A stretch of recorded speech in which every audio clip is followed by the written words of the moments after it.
สาวว่ามึงเตะน้ำสกู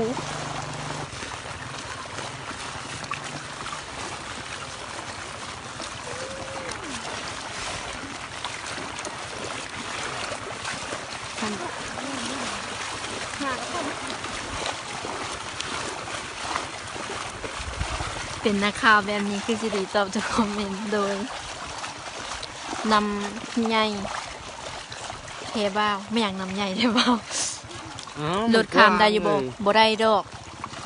ทางมันขาดแล้วตอนหูโคค่ะได้รอได้แต่รถจักรก็ได้จุงเอา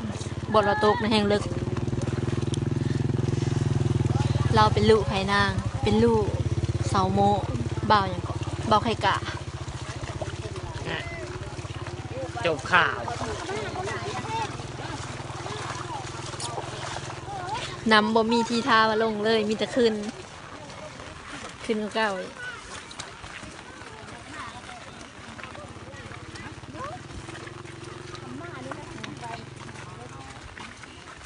ใส่พ่อแม่เราดีพุ่นยูเต็นพุ่นฝนตกแห้ง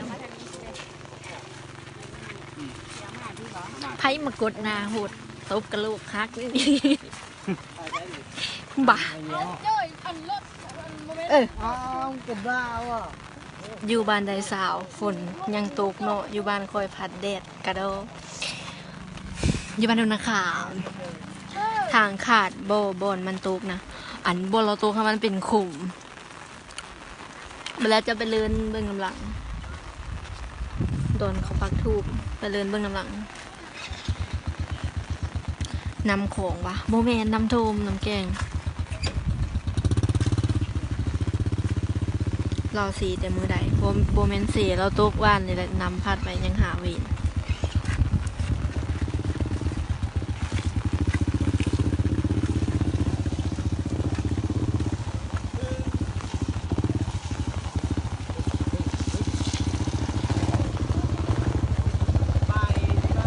เอ้ากูยังพันได้ขึ้นตอนนี้มันหาว่าได้แล้วฝนตกแห้งเขาก็เศร้าหา